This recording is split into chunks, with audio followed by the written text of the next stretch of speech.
ನಮಸ್ಕಾರ ಎಲ್ರಿಗೂ, welcome back to our channel. ಏನಿಲ್ಲ, ಇವತ್ತು ಮೈಸೂರು ಮಸಾಲ ದೋಸೆ ಮಾಡೋಕ್ಕೆ ಇದು ರೆಡ್ ಚಟ್ನಿ ಮಾಡ್ತಾರಲ್ವ ಅದು.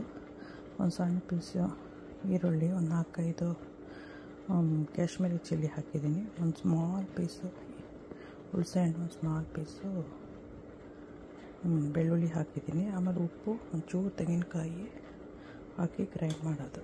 ಅದೇ ಮೈಸೂರು ಚಟ್ನಿಗೆ ಮೈಸೂರು ಮಸಾಲದು ಚಟ್ನಿ ಇದೆಯಲ್ಲ, ಅದಕ್ಕೆ ಹಾಕ್ತಾಯಿದ್ದೀನಿ ನೋಡಿ. ಈರುಳ್ಳಿ ಇಷ್ಟು ಜಾಸ್ತಿ ಇಲ್ಲ. ಈರುಳ್ಳಿ ಬಿಸಿನೀರಲ್ಲಿ ನೆನೆ ಹಾಕಿದ್ದೆ. ಈಗ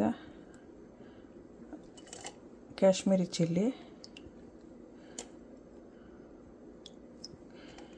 ಇದು ಎರಡೇ ಇದಲ್ಲ, ಇದು ಆನಿಯನ್, ಇನ್ನು ಎರಡೇ ಇದು ಗಾರ್ಲಿಕ್ಕು, ಇದಿಷ್ಟು ಹುಣಸೆಹಣ್ಣು, ನೀರು ಒಂದು ಸ್ವಲ್ಪ ಸಾಕು, ಜಾಸ್ತಿ ಬೇಡ, ತಿಕ್ಕಾಗಬೇಕಲ್ಲ, ಅದಕ್ಕೆ ಬೇಕು ಅಂದರೆ ನೋಡ್ಬಿಟ್ಟು ಹಾಕೊಳ್ಳೋಣ. ಇಷ್ಟೇ ಕಡಲೆಪಪ್ಪು, ತೆಂಗಿನಕಾಯಿ. ಏನಕ್ಕೆ ಅಂತ ಹೇಳಿದ್ರೆ ಅದು ಸ್ವಲ್ಪ ಗಟ್ಟಿ ಇದ್ದರೆ ಹಚ್ಚೋಕ್ಕೆ ಈಸಿ ಆಗಲಿ ಅಂತ. ಅದು ಚೂರು ಉಪ್ಪು, ಜಾಸ್ತಿ ಬೇಡ, ಕಾರಣ ಎಲ್ಲದರಲ್ಲೂ ಉಪ್ಪಿರುತ್ತೆ. ಉಪ್ಪು ಒಂಚೂರು ಹಾಕ್ಬಿಟ್ಟು ಇವಾಗ ಗ್ರೈಂಡ್ ಮಾಡಬೇಕು.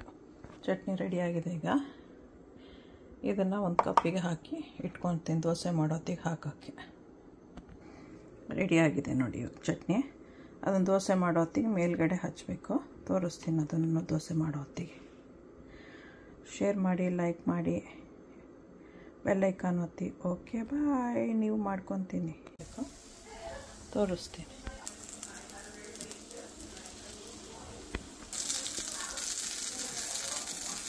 ಈ ಥರ ಹಾಕಬೇಕು ಮೈಸೂರು ಮಸಾಲ ದೋಸೆಗೆ. ಪಲ್ಯನೂ ಹಾಕಬೇಕು, ಆಮೇಲೆ ಫೋಲ್ಡ್ ಮಾಡಬೇಕು.